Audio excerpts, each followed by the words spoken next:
Hi friends, நான் தான் உங்கள் ஜெகமன் நடராஜன். ரூபிக்ஸ் கியூபோட நோட்டிஃபிகேஷன்ஸ்லாம் இன்றைக்கி பார்க்கலாம். இந்த அப்ளையரை கிளாக் வைஸில் ரொட்டேட் பண்ணோன்னா அது வந்து யூ, ஆன்டி கிளாக் வைஸில் ரொட்டேட் பண்ணோன்னா யூ டேஷ். இதுவே ரைட் லேயரை கிளாக் வைஸில் ரொட்டேட் பண்ணோன்னா ஆர், ஆன்டி கிளாக் வைஸில் ரொட்டேட் பண்ணோன்னா ஆர் டேஷ்.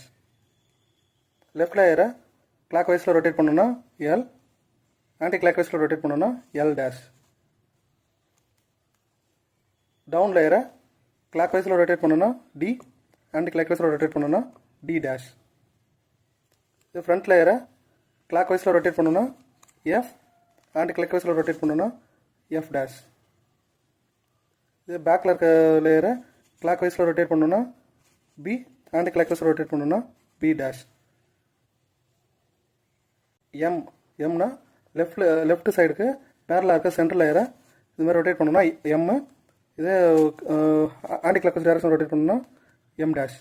அடுத்து பாட்டமுக்கு பேரலாக இருக்க சென்ட்ரல் லேயரை இந்த மாதிரி ரொட்டேட் பண்ணோன்னா இ, இதே ரிவர்ஸில் ரொட்டேட் பண்ணோன்னா அது வந்து இ டேஷ்.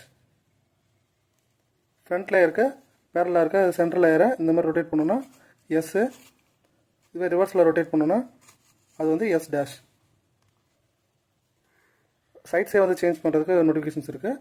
ஃப்ரண்ட் லேயரு டாப் லேயருக்கு போச்சு அப்படின்னா அது வந்து எக்ஸு, ஃப்ரண்ட் லேயரு லெஃப்ட் லேயருக்கு போச்சு அப்படின்னா அது வந்து ஒய்,